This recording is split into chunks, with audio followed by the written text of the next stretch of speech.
және жетім балаларды босатып шығару туралы арызды оқып шығуыңызға болады. Менің ешқандай арам ойым жоқ. Менің оққа шыққан осы балам қайтыс болған. Иә? Мен басқа шыққан батырдың анасы бүкіл қазақтың балалары үшін шырылдап жүр. Сонына дейін барам дейді.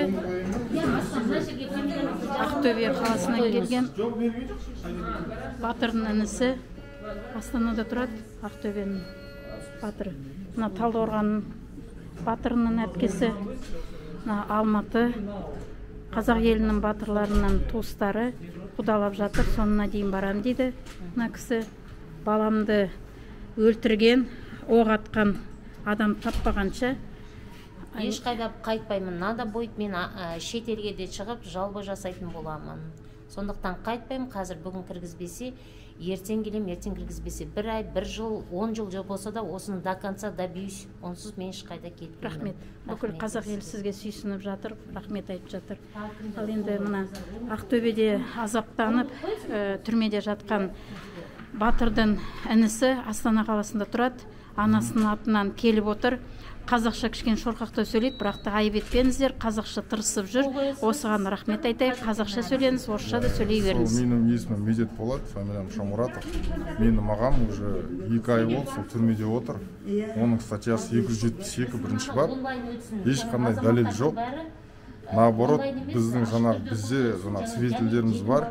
Как раз таки оның не істегенін дұрыс жаңағы негізі ол дейтін сөз сөйледі митингте. Сөйлеген сөздері жаңағы сабыр болыңдар, жаңағы провокаторларға не істемеңдер деп, қарамаңдар деп. Сондай сөздермен жаңағы ұсталып қалған. Содан кейін жаңағы акиматтың қоршаған кордон, полицейский кордон, өзімен-өзі кетіп қалды. Бүкіл жаңағы халық, ішінде провокатор да бар, хулигандар да бар, бәрі ішіне кіріп кетті акиматтың ішіне. Менің ағам солардың ішінде соларды тоқтатып, жаңағы қирамаңдар, тоқтатыңдар.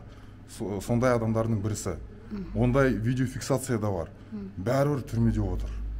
Шығармай жаңағы. Бия түрмеде отыр, дәлелі бар бәрі.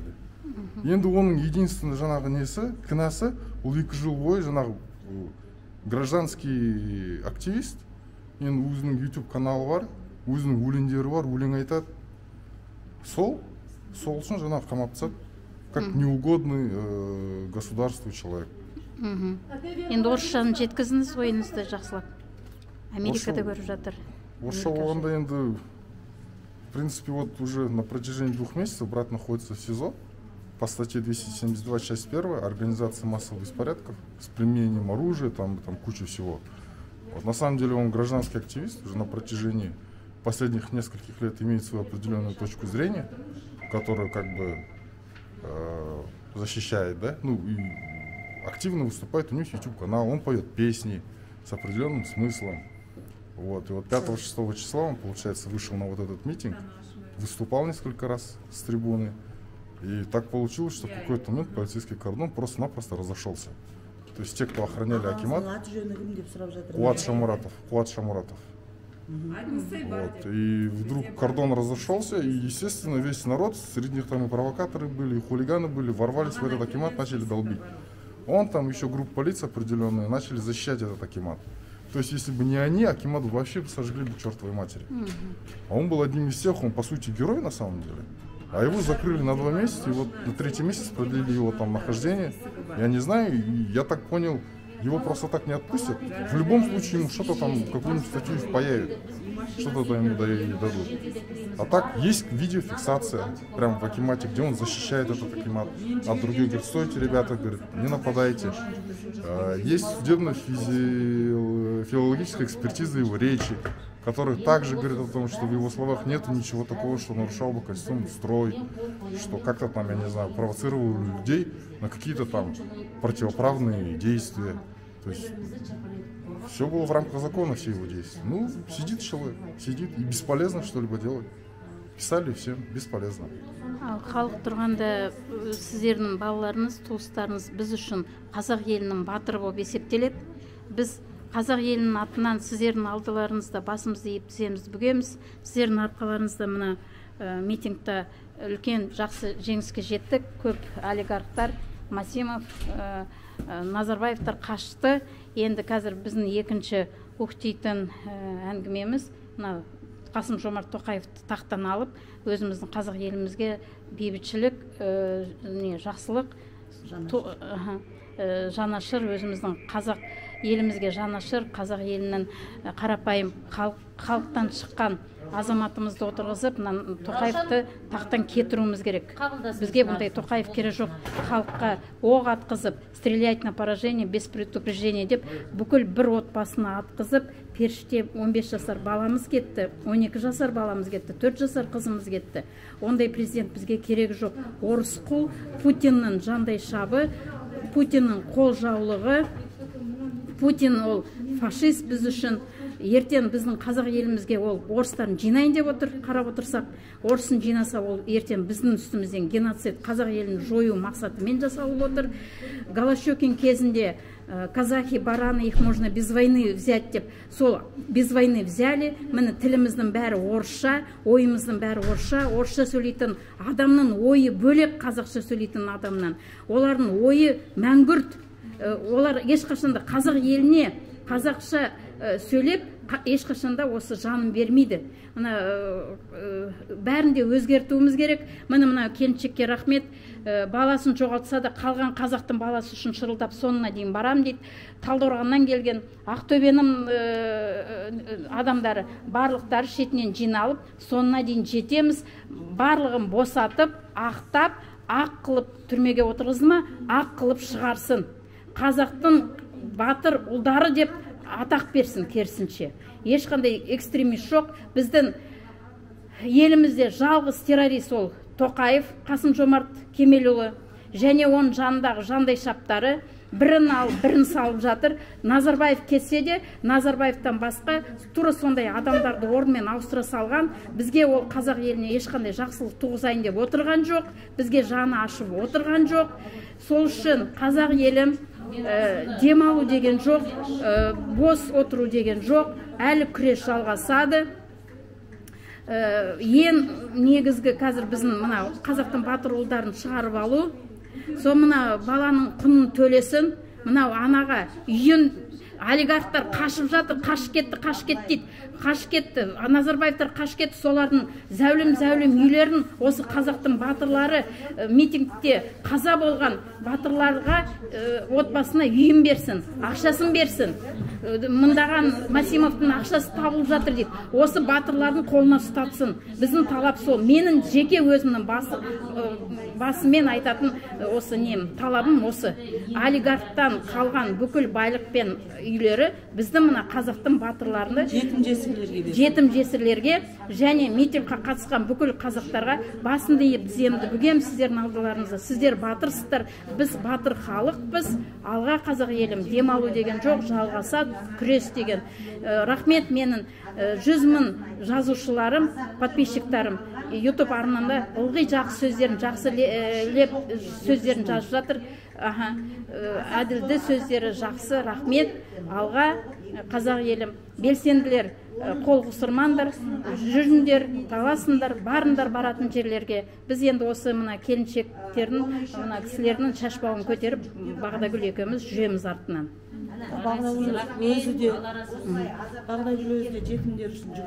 Бағдагүл жетім үшін мен енді мынау қайтыс болған батырлардың атына үй беріп, туыстарына ақшасын беріп, барлықтары пәтер жалдап жатыр.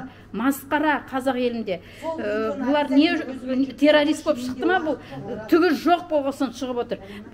Пәтер жалдап отыр, жаман қора жалдап отыр. Мынау Талдықорғандағы батырдың өзі әпкесімен Талдықорғанда 50 мыңға үй жалдаған. Жұмыс іздеуге шыққан. Байқаусызда мына алаңға топ ете түсті. Өйткені халықты көрді. Біз халық бірін-бірімізді көргіміз келіп, қарнымыз ашып жүр. Тойдан қалдырды мына Назарбаев, қорқақ. Наурыз той жоқ, бұрынғы мерекелер жоқ, бәріміз топтасып бірін-бірімізді көретін. Халық бірін-бірін көргісі кеп, қазір бірін-бірімізге мұқтажбыз. Сол енді халықты көріп, бәрі риза болып, халықтың жанында жүргісі келген бала, сол жерде байқаусызда енді мына ескерткіш құлатқан мен Талдықорғанның алдында рахметімді айтам. Құлатыңдар. Қойдырмаңдар, тағы да бір бәленбай миллиардқа екінші ескерткіш қоямыз деді. талдықорғандықтар, керемет сіздердің әрекеттеріңіз Нұрсұлтан Әбішұлы Назарбаевтың ескерткішін құлатқандарың үшін бүкіл халықтың атынан рахметімді айтам. Енді сол байқауста сол жерде жүрген бала, мына Ерік деген, сол Еріктің әпкесі құдалап жатыр, шығарам дейді, ақ болып кіргізді ме, ақ болып шығарсын деп жатыр. Айналайын, орынбасар, айтшы. Сәлеметсіздер ме? Қазақ елі, қазақ жұртым, барша бір қазағым, жалғызым дейміз ғой, барша қазақ елі. Сол енді біз мына Астанадамыз әлі. Мен басым бастадым, аяғына дейін барам деп отырмын. Себебі інім 15 баланың ішінен шыққан, қарапайым отбасыдан шыққан, өте жаңағы еңбекқор спортсмен, сондай таза адам екенін біз білеміз. Біз кімді өсірдік, кімді тәрбиелегеніміз жақсы білеміз. Менің кенже інім, жалғыз тал інім, маған ешкім бауыр тауып бере алмайды, іні тауып бере алмайды. Інім үшін мен аяғына дейін барам деп отырмын. Сондықтан да біз Астанадан керек деседі, аяғына дейін жүрем, мен кетпеймін. Бардық, жаңағы біз кеде сала ген прокуратураға бардық, антикорға арызым тастадым осы Астанадағы главный жаңағы нелеріне. Талондарын қолыма алдым, істеріңізді қарастырамыз, обязательно деген. Сондықтан да мен осы Астанада жүрем, барамын, бара берем, мен шаршамайым. Главный олар шаршамаса болды. Орынбасар, мен ана Талдықорғандағы бір чатта отырмын, аналар. Сон чаттың ішіне бір ірткі салатын бір әйел, Роза деген келіншек, оны маған жеткізді, мен соны кеше сізді тауып алдым. Сіз енді білмеймін деп отырсыз, айтпай отырсыз. Маған Талдықорғаннан кісілер жеткізіп отыр. Талдықорғанда мен таныстарым, туыстарым бар ғой. Роза деген келіншек ешқандай қатысы жоқ митингке. Туысы қатыспаған, түрін ешкім көрмеген. Сол чатқа отырып, бүкіл азаматтардың арасында ірткі салып, бәрін жан жаққа шашатып тастаған. Сізді кеше чаттан шығарып тастады деп естідім. Соны ғана айттыңыз, қалған кім екенін айтпай отырсыз. Бірақ мен білемін кім екенін, Роза деген келіншек. Жоқ, кім екенін неге айтпаймын? Ол кісіні мысалы мен танып нетпесем де, енді біздің Жетісу деген Талдықорғандық осылай зардап шеккен ата-аналардың группамыз, тобымыз бар. Сол топта енді мен де зардап шеккен ата-анамын отырғам. Ол кісі енді Ақсу жақтың адаммын деген, ешқандай бір белсенді не емеспін деп айтқан, енді расы керек. Енді сол кісінің жазуы бойынша. Бірақ біздің мына Ақсу жақтан бәрі наймандардың жігіті болғасын, мен осылай өзіммен сіздердің аллаларыңызға соған енді ер азаматтарымызға жаным ашып кіріп отырым деп кірген болатын топқа. Бірақ енді сол арасында әйтеуір болмайтын, шындығын айтсақ, қоғам белсендісі болсын, кім ол, не біздің жай қарапайым біз ата-аналардың біз шаруамыз жоқ ондайдашы. Кім ол кісілер, ол нағыз прям құжаттары қолында бар ма, не ешқайсы әкеп бізге мен қоғам белсен, мен міні деп корочкаларын көрсетіп таныстырған жоқ қой. Жоқ қой ондай бізде. Иә, жоқ қой енді. Бірақ енді сол, даже мен айтам, сауатты, жақсы бір неде жазбайды ол кісі никогда. Әйтеуір қалай болса солай ойын жаза салады. Сізді КНБ-ға жұмыс істейді деп айтты. Айтып жатыр. Иә, сізді. Кеше маған жеткізіп жатыр, орынбасарға неғып жолайсың, ол КНБ-ға жұмыс істейді деп. Енді мен адам танитын адам шығармын, басым істейтін. Мынандай кісі КНБ-ға істесе білмеймін. КНБ-ға сол Роза келіншек істейді деп ойлаймын. Өйткені бәрін жан жаққа шашатып, ірткі салып, бөліп тастаған чатты. Жоқ, ол кісі какой имеет право, мысалы, мен зардап чеккен адам мен алып, шығарындар мынау кеше бірталай дүниесін жазды. Соны мен шын айтса сканировать етіп, нетіп алсам болады екен, үлгермей қалыппын. Себебі жүгірісте жүрген адамбыз ғой, шаршаймыз жаңағы не. Еще ондай дүниелерге көп көңілде бөлмейтін болдым кейін кезде. Себебі мен өзімді өзім жақсы білем ғой. Маған не керек ол? Енді ол КНБ-да жұмыс істейді не деген енді сондай сөздер болған, оны Талдықорғанда ата-аналарды айта бастады. Енді қайсы бірінің аузын жаптырып отырам мен. Мен ешқайда жұмыс жасамаймын. Даже керек десеңіздер, мемлекеттінде қызметкері емес, мен үйде отырған домохозяйка дейді ғой. Ешқандай үйімда да жоқпын, ешқандай бір белсенді, қоғам белсенді сондайды емеспін. КНБ-да да жұмыс істемеймін. Мен тек қана жазықсыз, міне жазықсыз інім үшін міне арызымды жазып, Бізде заң бар, бізде президент бар. Ол кісілер біздің мына арыз талаптарымызды қарап, мына халыққа жұмыс істеп отырған соң міндеттерін дұрыс атқарсын деген немен жүрмін, оймен. Болды, басқа түкте арам ойым, арам пиғылда емеспін. Бірақ менің жүрегімді ауыртатын дүние, менің басымды алса да айтайын. Біздің мына ер азаматтарымыз қазіргі таңда жатқан. Бұлар еш жазығы жоқ адамдар, мен 100% көзім жетті. Көбісі ұрынған қарапайым халықтың балалары, бізде ата-аналар бар Талдықорғанда даже. Жолдарына ақша таппай жүрген кісілер бар, не то что адвокат. Адвокаттар жоқ кісілер бар. Бір ата-ананың тоже айтып өткім келеді, бір ата-анамыз бар, Семей. 2 ұл ғана бар екен, бір ұлы Семейде қамауда жатыр, бір ұлы Талдықорғанда жатыр. Ал бір отбасына ол қандай мысалы не? Ана кісі өмір болмаған аурумен ауырады екен. Енді сол кісілердің өзі де маған шынын айтса, сол группада қарсы шығып неткен, бірақ шықсаңыздар, шыға беріңіздер, нетіңіздер, бірақ мен мысалы сіздердің қай жерде болсын, осы нелеріңізді айтып жүремін. Өйткені мен Аллаға шүкір өте таза адаммын. Ешқандай пиғыл, жаман, арам ойды емеспін. Маған жалғыз інім емес, маған бәрі бірдей болып тұр қазіргі кездеші.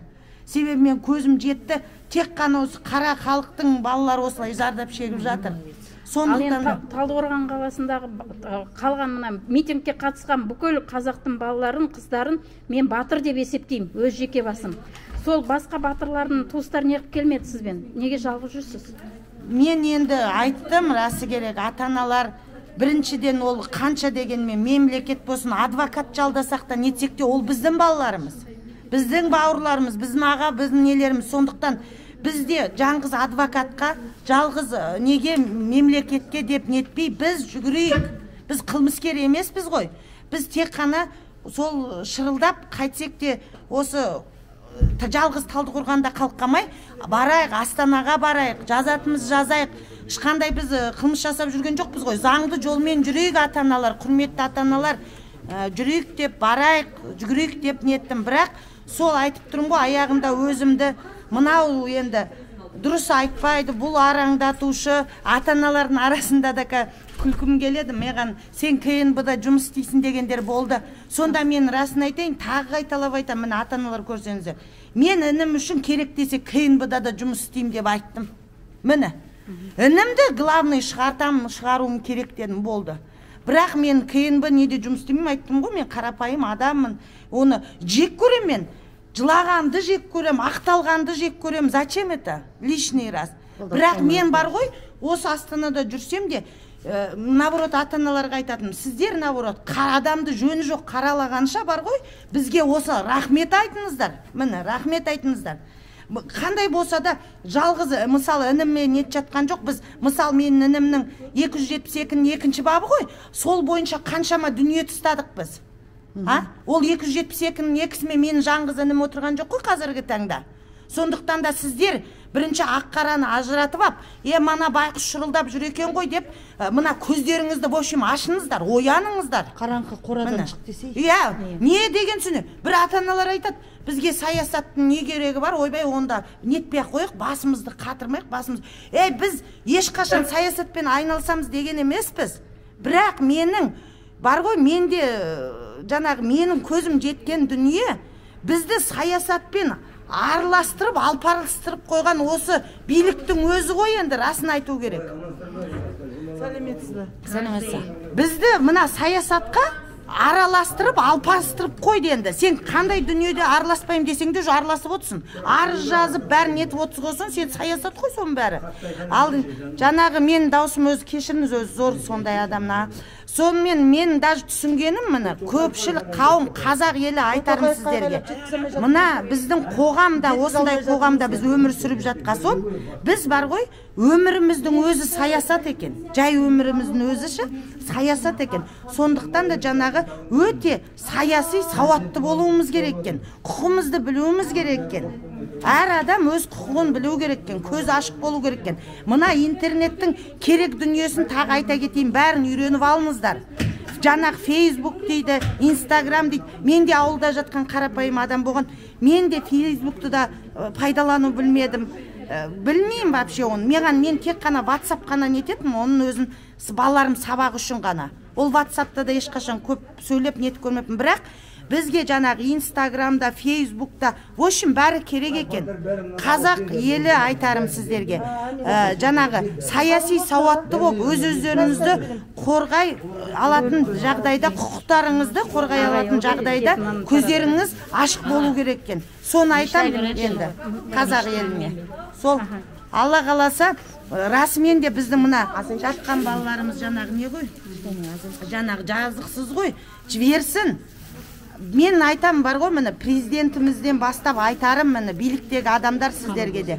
Менің үндеулер жаңағы ата-аналармен бірге біз шығарғанбыз Талдықорғанда. Ал енді нағыз қазақтың батыр құрметті халайық, жаңағы орынбасар емес пе? Орынбасар ханым өте дұрыс айтады. Қазір біз өте осы уақытқа дейін сауатсыз болып, көзіміз ашық, көкірегіміз ояу болу үшін жаңағы саясатты да, заңды да бәрін білгеніміз, ол өзіміз үшін, Қазақстанның әр тұлғасы үшін ол өте маңызды. Сондықтан барлығымызды бірлесіп, жұмылып көтерген жүк жеңіл деп бәріміз бірлесейік, көтерлейік. Бұл азаматтарымыз, жазықсыз жатқан азаматтарымыз, жазықсыз оққа ұшқан азаматтарымыз біздің мен білемін, что олар көрдеде қазір тыныш жатқан жоқ, кеуделеріндегі намыстары бәрібір оларды тыныш жатқан жоқ. Қазір біз осы әділдікке жетпейінше бұлардың ұйқысы да тыныш болмайды. Сондықтан халқым, елім, қазақ өте азғанақпыз ғой біз, қазақ елі. Сондықтан жұмыла көтерген жүк жеңіл, біргейік, жұмылайық, айтатын жерге айтайық, баратын жерге барайық, жазатын жерде жазайық. Жаңағы осы өзіміздің қамалып жатқан, азап шегіп жатқан азаматтар мен азаматшадар да бар, әйел адамдар да бар, қанжылап, жылап еңіреп, жаңағы ата-аналар бар, қанша міне балаларын жоқтап, туған туыстарын, жақындарын жоқтап, өздері жаңағы давлениедері көтерілетіні көтеріліп, түсіретіні түсіріп, қанша адам осы балаларына қайғырып, қанша ата-аналардың өзі көз жұмып кетті. Оның өзі осы үкімет басының халыққа деген жанашырлығының жоқтығы. Бұл бірінші дәлел. Екінші дәлел, егер де халық үшін жұмыс істеп жатырмыз деп әр жерге үлкен әріппен жазады, біз халықпен біргеміз деген. Ол сөздің бәрін өтірікке шығарады, өтірік әшейін ел көзі қылып жазып қойғанына көзім жетті менің. Осы уақытқа дейін осы Астанаға мен келгенде үлкен үмітпен келгем. Бас прокуратураның өзі бізді шығып, тыңдап, халықты жаңағы ортақ, біз халықты ақымақ емеспіз. Біздің алдымызға шығып, шынайы түрде өздерінің шын бұл жаңағы қаңтар қақтығысында болған жаңағы қақтығыстың салдарының 50% біз халықтың жаңағы саясатты онша білмегендігіміз деп есептесек, жартысы жаңағы үкіметтің қателігі деп білем. Сондықтан үкімет өз қатесін біліп, халық өз қатесін біліп, екі ортада халықтың алдына үкімет шығып, халықтың жаңағы азаптаулы жатқан азаматтардың бәріне бостандық жасап, халықтың айтқан несіне, үніне тыңдап, соны тыңдап, бір жақсы нәтиже бермесе, бұның аяғы мен жақсылыққа апарады деп ойламаймын. Сондықтан менің сіздерге айтқым келіп тұрғаны, өзі өмірде жаңағы жетім туа салысымен тағдырдың тәлкегіне түсіп жатқан балалар, өздері кәмелеттік жасқа толғанша балалар үйінде қаншама бейнет азапты көрген жаңағы балаларымыз енді түрмеге түсіп қорлықты көріп жатыр. Осы қорлықты көтеріп жүрген мына халқымыздың белсенді қыздары, міне Баги ханымға, тағы да басқа Рысбек ағамыз бар, жаңағы Угия тәтеміз бар, Алтынай ханым бар, басқа бәрін атай берсек өте көп белсенділер азаматтарға, желтоқсаншыларға, осыларға алғысымыз шексіз. Осы өмірден таяқ жеген азғанада енді түрмеден бейнет көріма өмірлері не болады деп сол жетім балалар үшін шырылдап жүгіріп, міне Бағи ханым осы жерде қалды, міне арызымызды тастап жанталасып жүгіріп жүр бұл қызда. Сізге алғысым шексіз. Зубайда ханым, сізге де алғысым шексіз. Осы біздердің қамымызды осындай азаматтар мен азаматшадар көп болсын.